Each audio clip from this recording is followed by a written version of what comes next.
بسم الله الرحمن الرحیم. سلامونه ګرانو دوستانو.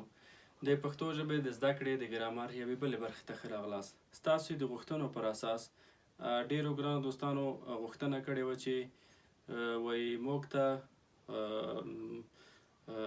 درې زمانې راتلونکې، حال او تیره زمانه په یو وار یو څو مثالونه پکې وړاندې کړي چې ستاسو د غوښتنې سره سم به نن زه یو څو مثالونه ولیکم چې هغه به په درې واړو زمانو پورې اړوند کیږي. مثلا زه دلته لیکم چې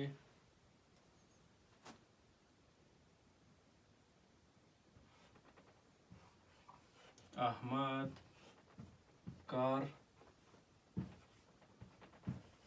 کړی دی.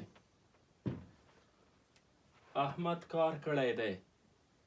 احمد کار کړی دی یعنی دا په تیرې زمانې پورې اړوند کیږي.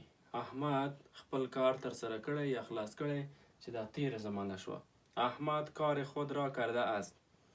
احمد کار خود را کرده است که مربوط میشه به زمانه گذشته.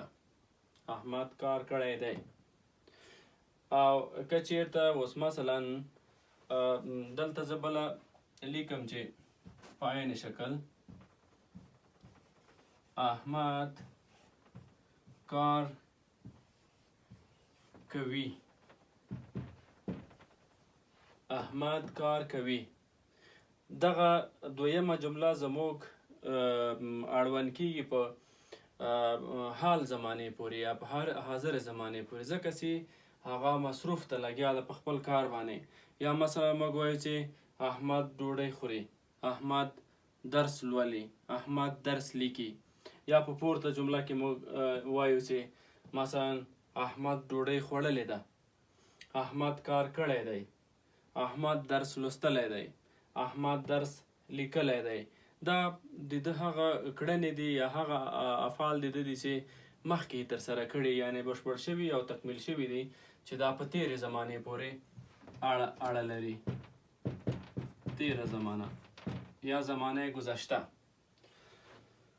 او دویمه چې موږ ولیکله احمد کار کوي یعنی حال زمانه ده. احمد کار کوي، احمد ډوډۍ خوري، زه درس وایم یعنی لګیا یم په درس باندې بوخت یم، یا درس لولم یا درس لیکم. دا اوس چې زه دلته لیکل کوم دا حال زمانه ده، په حال زمانې پورې اړه لري. احمد کار کوي، احمد درس لولي، احمد ډوډۍ خوري، احمد اوبه څښي. نو دا د حال زمانې شو. حال. او بله برخه چې دغه د راتلونکې زمانې ده. د راتلونکې زمانه کې موږ همدا مثال لیکو چې احمد به کار وکړي. احمد به کار وکړي یعنی معلوم لا نه دی او نه هم ترسره شوی دی. احمد به کار وکړي. احمد شاید کار بکند. احمد شاید کار بکند یعنی هغه ترسره شوی نه دی او په راتلونکي کې ترسره کیږي. یا مثلا احمد به ډوډۍ وخوري، یا احمد به درس ووایي، احمد به لیکل وکړي. په دې ترتیب دا په راتلونکي زمانې پورې اړوند کیږي. نو هیله ده چې د هغو دوستانو چې غوښتنه یې کړې وه ستونزه یې حل شوې وي. که چیرته مو ستونزه نه وي حل شوې نو کولی شئ چې موږ سره انفرادي اړیکه ونیسئ.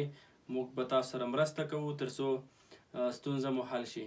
او یوه هیله او غوښتنه دا ده چې زموږ چینل حتما در سره سبسکرایب کړئ او له دوستانو سره یې هم شریک کړئ. هیله دې نه وي چې د چینل په څنګ کې کوم دوستان که چیرته غواړي چې د پښتو ژبې د زده کړې د انلاین کلاسونو یا ټولګیو څخه هم برخمن شي نو موږ سره په لاندې واتساپ شمیره په تماس کې شئ. تر بیا پاک الله سپارم. ښه وخت او ښې چارې ولرئ. د خدای په امان. For more updates, subscribe to our channel, click the show links and enjoy watching the videos.